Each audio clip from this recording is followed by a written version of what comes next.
And I don't blame him for sticking with his daughter, but his daughter is a very dumb individual, very dumb. She's a radical war hawk. Let's put her with a rifle standing there with 9 barrels shooting at her, okay? Let's see how she feels about it. You know, when the guns are trained on her face. I don't think you even need to call it fired upon. He's saying quite explicitly and unambiguously that Liz Cheney should be shot, should be executed by firing squad. 4 days out from Election Day, and former President Donald Trump is escalating his violent rhetoric, suggesting one of his most prominent critics, the former Congresswoman Liz Cheney, should be fired upon. Your reaction to what Donald Trump said about Liz Cheney? Yeah, well, look, I mean, it was completely inappropriate, dangerous, and unbecoming of a leader. When he says 9 barrels shooting at her, that obviously evokes images of a firing squad. It evokes images of an execution. Let's execute a political opponent who happens to be a woman because I don't like her. I just spoke to Attorney General Chris Mays about 2 hours ago for the taping of my Sunday show.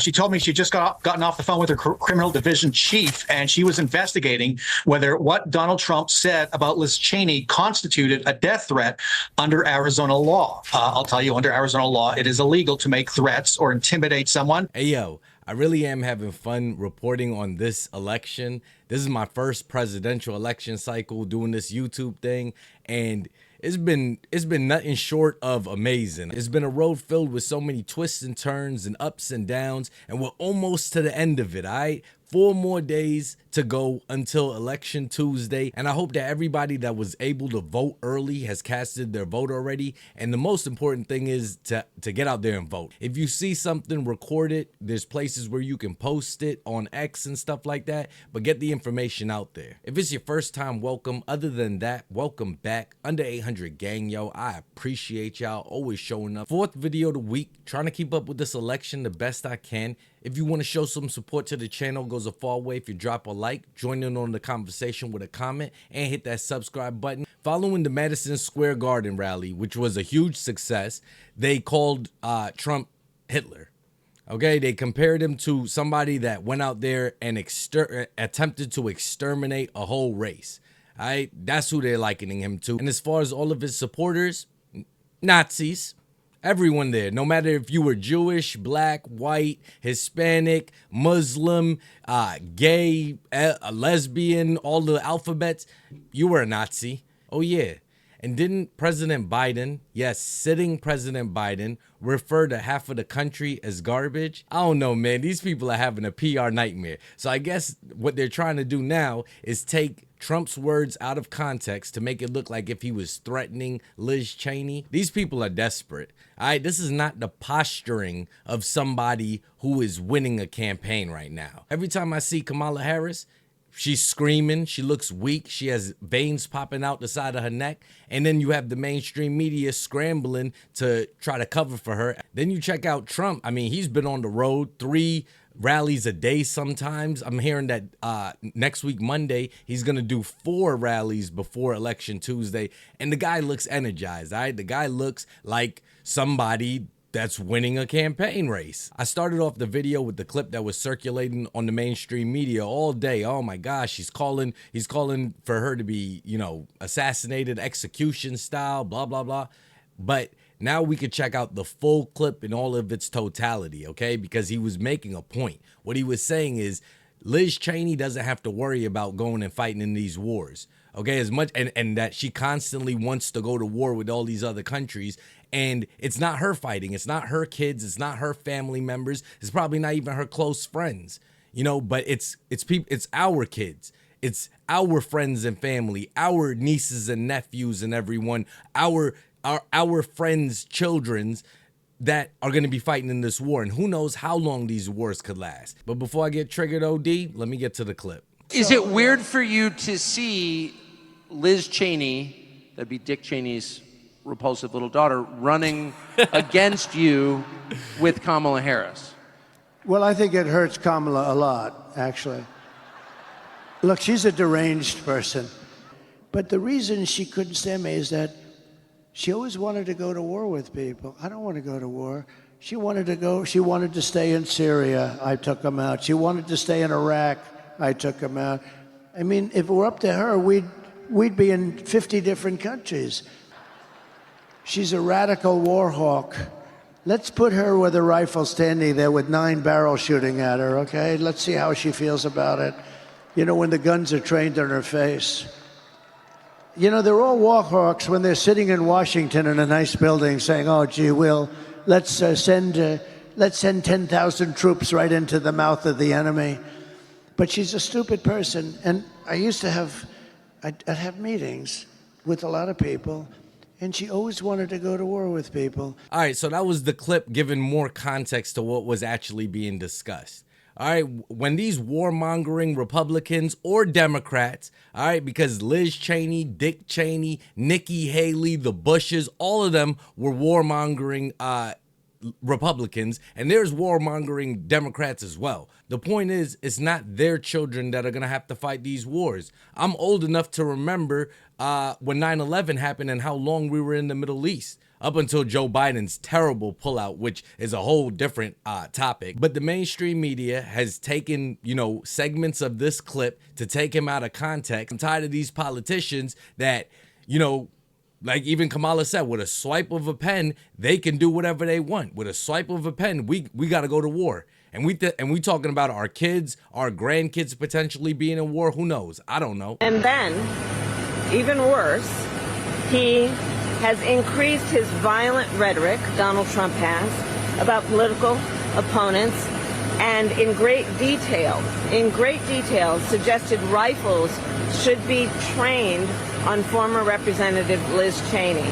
Hey, yo, this is a dangerous woman. She could say it wholeheartedly, okay? And she's not saying it wholeheartedly because she's clearly reading off of something. But she could say that Trump's been the one with the violent rhetoric, even though it was sitting president and, her president to her being VP that called half of the nation garbage. It's them calling the Trump rally Hitler at a Nazi rally. Now she wants to frame the violent rhetoric that Trump wants to, put Liz Cheney on a firing line. And people are really falling for this. And, yo, this is what gets me very frustrated, is that the mainstream media is actively interfering in this election. And will anything happen to them? I don't know. It's sad that you got regular people on YouTube, on X, on whatever platform, Rumble, all of that are covering covering these stories and this election in all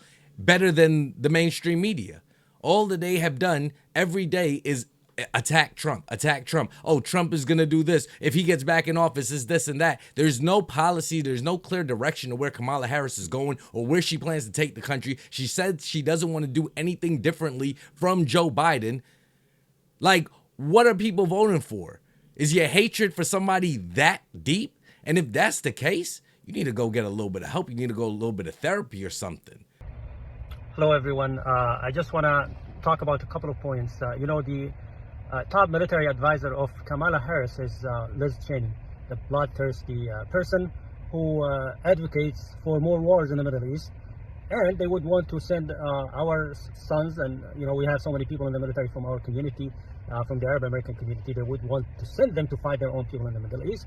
President Trump keeps attacking the pro-war radicals, those war hawks, who are the top military advisor of Kamala Harris. And they want to create more wars in the Middle East.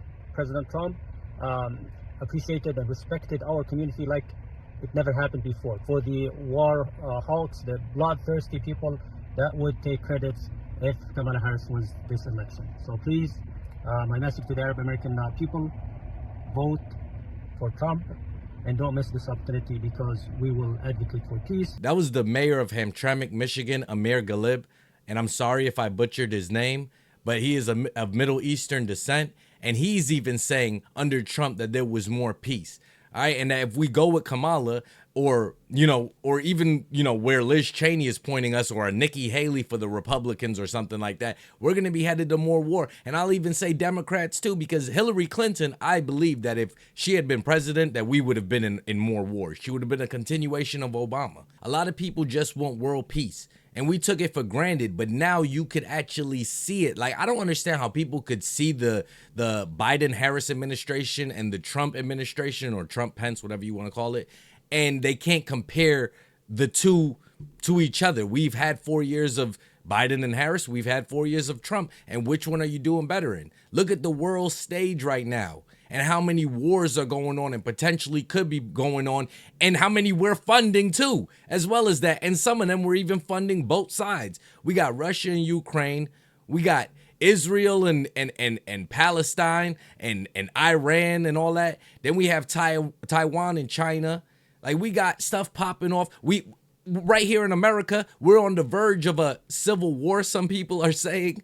Like, we got all this stuff going on under this Biden and Harris administration, and people are being 100% serious with themselves, because they can't be being serious in reality, by saying that they're going to go down there and vote for 4 more years of this, because we're doing well, everything is doing well, even though we have millions of people in this country undocumented. You know what?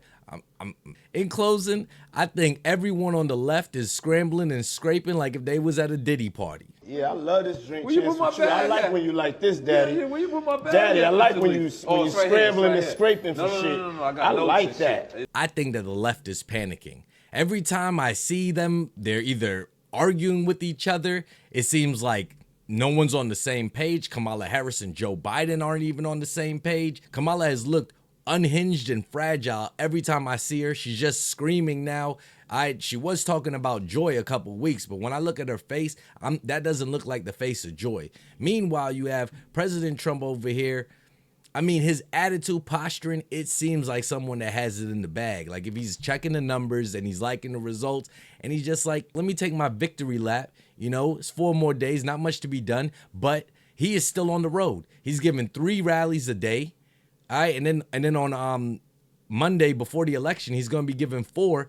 I mean, the guy is an inspiration, for real, yo. And the best that they can do is take his words out of context, which could be easily debunked. People were debunking it within 30 seconds of them posting it. Like, hello, that is not the entire clip. That's not what he was saying. What he was saying is that he doesn't want our children, our family, fighting in a war, possibly an endless war, for these politicians that don't give a damn about us. All right, they only care about whatever, purpose that they're going in for, whether they're part of the military-industrial complex, whether they got, hush money or secret money or 10 for the big guy. I don't know, but I want world peace. I want peace. I don't want to have to worry about my children going to war. I don't want to have to worry about inflation, because all of that's going to come with war.